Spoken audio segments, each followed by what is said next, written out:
ये पाकिस्तान की हिस्ट्री का सबसे ट्रेजिक इंसिडेंट था। This is the story of Javed Iqbal, एक ऐसा सीरियल किलर जिसने बदले की आग में 100 बच्चों की जान ले ली। जावेद इकबाल का ताल्लुक लाहौर से था। वो एक लाहौर की वेल्दी फैमिली से ताल्लुक रखता था। बचपन से ही माँ बाप ने काफी लाड़ दिया था और बड़े होते ही जावेद ने अपनी एक आर्केड शॉप खोल ली थी। रोजाना ढेरों बच्चे आया करते थे जावेद की शॉप पे और वो आर्केड और वीडियो गेम्स खेला करते थे। लेकिन जावेद के इरादे इस सब के पीछे बहुत खतरनाक थे। अपनी इन ख्वाहिशात को पूरा करने के लिए जावेद ने एक काफी हैवी प्लान रचा। वो क्या करता, वो आर्केड शॉप में 100 रुपए का नोट गिरा देता और जो कोई भी उस नोट को उठाता तो जावेद उसे पकड़ के सजा के तौर पे अपने घर ले जाता। सबसे पहला इंसिडेंट उसने एक 18 साल के लड़के के साथ किया, मगर फॉर्चुनेटली वो लड़का वहां से बच गया और उसने पुलिस में जाके ये बात बता दी। पुलिस ने जावेद को फौरन ही अरेस्ट किया और जेल में काफी ज्यादा मारा गया। जब ये खबर जावेद की माँ तक पहुंची तो सदमे से ही उनका इंतकाल हो चुका था। जावेद जब जेल से छुटता है और देखता है कि उसकी माँ का इंतकाल हो चुका था तो वो काफी रोया और उसमें एक बदले की आग आ चुकी थी। अब वो चाहता था कि जिस तरह उसकी माँ रोई है वैसे ही वो 100 माओं को रुलाएगा। फिर क्या,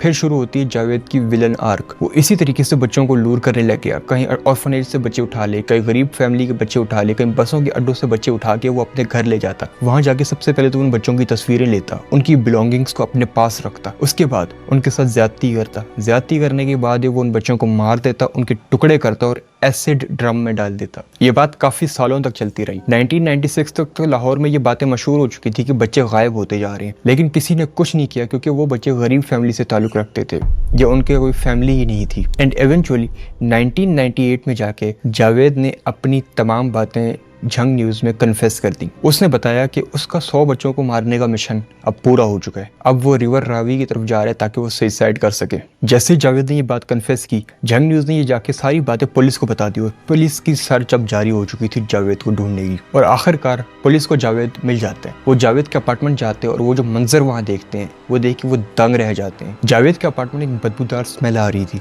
वहाँ बच्चों के जूते, कपड़े मौजूद थे, बच्चों की तस्वीरें मौजूद थी और एसिड ड्रम्स मौजूद थे। उन एसिड ड्रम्स में से इतनी गंदी स्मेल आ रही थी और फिर पता चलता है कि उसमें बच्चों की लाशें डुबी हुई थी। पुलिस ने फौरन ही जावेद को अरेस्ट कर लिया। उसने अपने पूरे क्राइम कन्फेस किया और उसके बाद कोर्ट की जानिब से ये सजा सुनाई गई कि जिस तरीके से जावेद ने 100 बच्चों को कत्ल किया वैसे ही मीनारे पाकिस्तान में जाके जावेद के जिस्म के 100 टुकड़े किए जाएंगे और उसके बाद उन्हें एसिड में डुबोया जाएगा। ये पाकिस्तान की हिस्ट्री का सबसे इनह्यूमेन पनिशमेंट होने वाली थी, मगर अनफॉर्चुनेटली इस पनिशमेंट से पहले ही जावेद की प्रिजन में ही डेथ हो जाती है। बताया जाता है कि उसने सुसाइड कर ली थी, लेकिन रिपोर्ट्स के मुताबिक सुसाइड से पहले उसे किसी ने मारा था। तो क्या ये बहुत बड़ा एजेंडा था या किसी ने जावेद को इसमें प्रेशराइज किया था? ये सब मिस्टीरियसली हुआ। आप क्या कहते हैं इस बारे में? कॉमेंट्स में जरूर बताइएगा।